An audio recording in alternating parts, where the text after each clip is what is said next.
My name is Madison and welcome back to my channel. In today's video, we're going to be sitting down to do an April reset. Today is Saturday, March 30th, and this video will be going up tomorrow. So we are sitting down to go through, plan out my month from a school scheduling perspective as well as a financial perspective. This is something that I've started doing this year and it has seriously helped my game as far as just like my peace of mind goes, my productivity goes, my financial well-being goes, so much. So if y'all have not already subscribed, I would really appreciate it if you hit that subscribe button right down below and turn on the bell notifications so you don't miss any future uploads from me. If you enjoyed this video, give it a big thumbs up and let's get going. So a little bit of background about myself. I am a 22-year-old college student. I am a PhD student right now. I do get paid from that. I feel like that is sort of my primary source of income. That being said, there are definitely some months where I make more money doing other things than I do through my research and work through the school. Right now I'm on a research contract, so I get my classes paid for, so my schooling paid for, and I also get a monthly stipend, which is great. I have just over 25% of my income goes directly from the university into my savings account, so that is money that I never see, never touch, which is great. And I have a retirement account set up through the school, which has also been great. That is not something that I have a ton of control over, but I do have a retirement account, again, set up through the school. As somebody who does not have fixed income every single month, it is really important for me to sit down, plan out what I'm gonna be doing, where my money's coming from, and how I'm allocating that before the month starts. Now, of course, there are some things that I cannot estimate. I can do what I can to estimate how much money I'm gonna make on YouTube every month. Some months I don't make much at all. Some months things go way better than I ever could have hoped. Same thing goes with affiliate marketing. And whatnot. That being said, if I'm house sitting or if I have a brand deal coming up or things like that, I feel like I can estimate how much money is going to be coming in and how much money I have going out in that sense too, outside of school. So before we jump in to analyzing all of our streams of income, the first thing that I like to do is go through and figure out generally what my calendar and my schedule is going to look like. Now, some of this I'm going to keep private, so I'm not going to go ahead and share my screen right here, but I will be going through and putting all of my Google Calendar notes into my iPad. As y'all maybe know, and I can do another video on this if y'all are interested, I do keep a weekly digital planner. So this is a digital planner that I create myself at the beginning of every semester. I normally go through 2, 3, 4 versions every semester before I find one that works for me. This is just because work is fluctuating, classes are fluctuating, sometimes I drop a class, add a class, etc. Clubs are fluctuating, that sort of thing. But I do have a weekly planner that I duplicate just for every week of the semester, and I have it starting on Monday, so this week's is starting on April 1st. I have a this week overview tab, and then I have all of the days of the week. I'm just gonna go through and duplicate and make one of these for all of the preceding weeks that I can start filling in big blocks and events that I know I have going on. Again, this might be like house sitting or dog sitting, if I know I have an exam coming up, if I'm doing any like substitute coaching at the barn, if I'm taking any extra lessons. There's a trainer that comes in to my barn typically once every month, and she only comes in for 3 hours on either a random Tuesday or random Thursday, and most of the time you don't have any say on when she comes in. You do have say on what 45-minute time slot you get if you are quick enough. So I do know that I have sort of a one-off lesson with her coming up. I'm gonna go ahead, like I said, take what I know from here and put this into my calendar, and this will give me a better idea of how much money I'm gonna be spending on things like lessons or fitness classes or whatnot, and then also, again, what income is coming in.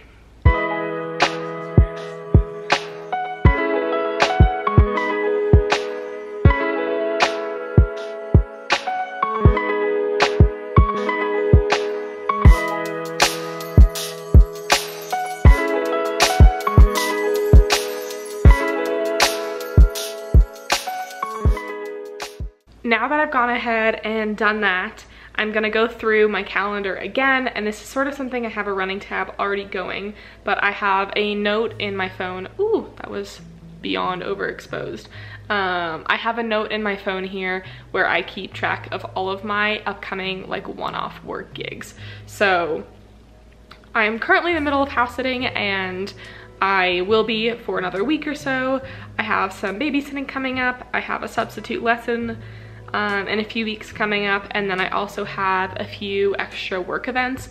Now I, as of right now, do not get paid extra for extra work that I do at the school, which is sort of frustrating, but at the same time, like, that's sort of the nature of being a graduate student, and normally it ends up working out. Last week I drove across the country to California and back. Myself and one other grad student did a boatload of work there. We did not get a spring break, and we are both contracted for 20 hours a week of work, and the drive one direction in itself is 20 hours. So we in total ended up working close to 80 hours last week and didn't get a spring break. That being said, I feel like it does even out, because then I feel like there's less expectation for me to have an off week if I'm busy with school or other things. I feel like there's a little bit more grace there, because myself and this one other student in particular end up getting roped into other projects and whatnot. So I do have a few special work events where I will be out of town for a few days doing some field work and testing. Like I said, I do not get paid for those or extra, but I do get a per diem.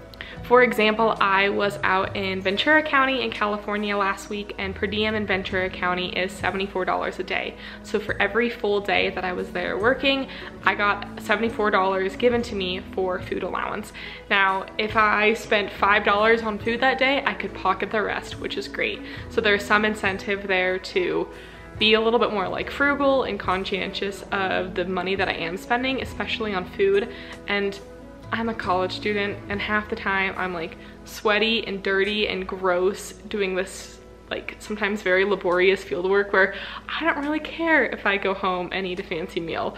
Like, I'll go home and eat like an appetizer and a $2 beer, and that rocks for me. So I guess my point with all of this is that I will be doing some field work later in the month that I will not be getting paid extra for, but I do try to incorporate my estimated per diem amounts and how much I plan to hope to take home from that. So I have my budget tracker right here that I started this last year, and I modified it, and I'm now doing a quarterly one, which has been great, so I can get a little bit of an estimate of how much money I have coming in, how much tax I'm gonna have to pay, how much my net worth is changing and whatnot. For April, you can just see here what I have going into my different savings accounts that I have, into my Fidelity Index funds, how much my car insurance costs, how much I'm putting into different sinking funds, how much I put into my tax bucket or sinking funds. And then I do have a loan on my car that I think I have 6 more payments of. I am almost 2 years ahead on it. And then on the bottom here, I keep track of all of my expected income sources. And then of course the actual is here on the right that I fill in.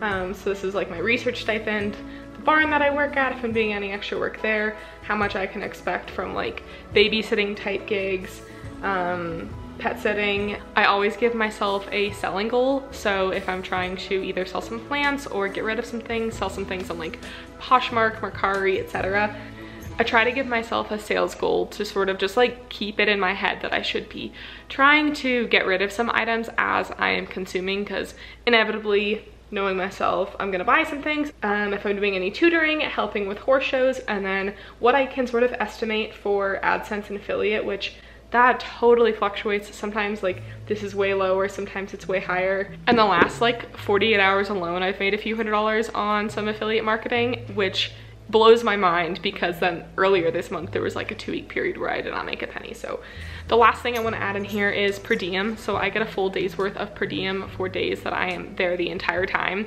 If I'm doing any traveling, even if I leave at 5 a.m.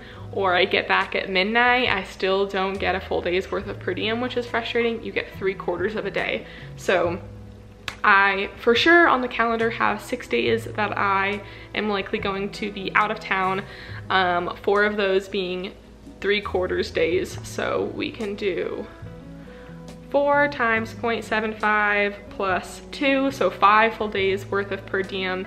I think per diem for the county I'm going to is $64 a day. So a total of $320. I like to estimate to pocket half of that. So I'm gonna put in my expected per diem income as $160. I'll go through, like I said, and fill this in afterwards. And then the very last thing I'm gonna be doing for my financial planning for the month is starting to sit down and figure out what each one of these income sources is actually going towards. There is the 70-20-10 rule, which says that 70% of your income should be going towards necessities, 20% should be going towards, I think, either savings or wants, and then the other 10% is either savings or wants. I don't remember. But that being said, again, I'm gonna go ahead and sit down, and I'm not necessarily gonna share all of this with you because some of it I feel like is a little bit more personal. But I do think it's really good to have an idea of what specific income can then be a supplement to other things. And I am all for giving myself spending money as an incentive for picking up extra gigs. Like me saving my per diem money, I absolutely think that like I allow myself to go do something extra with that. Or if I pick up some extra tutoring gigs, like I absolutely allow myself to go do something with that. So of course within reason. So back on that list on my phone, I'm just gonna go through and decide where I want each income source to go, whether it's this is going into you know, that might be a bonus into my Roth IRA for the year. There might be a bonus into my Fidelity account or my high yield savings account. And then also, of course, like I mentioned, I do let myself allocate some of that to fund spending or put some extra money into my travel sinking fund, etc. So I'm gonna go through and do that right now.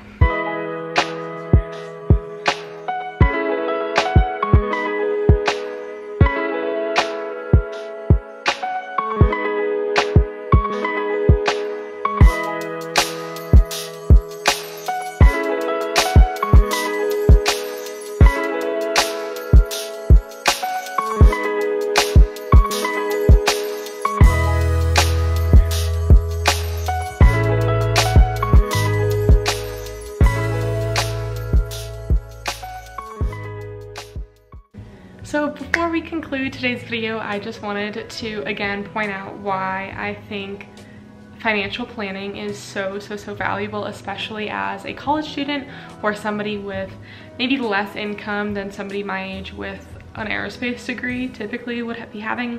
I really think it's important to have a good understanding of where your money's coming from, where it's going, how it's being used, and how you can also sort of be honest with yourself and incentivize yourself to take on some extra work.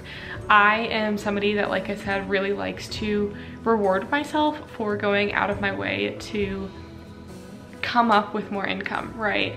I could very easily either A, spend every extra penny that I make on material goods or eating out or whatnot, and I could also, maybe less easily, but I could be the person to put all of that money into a savings account and never touch it again.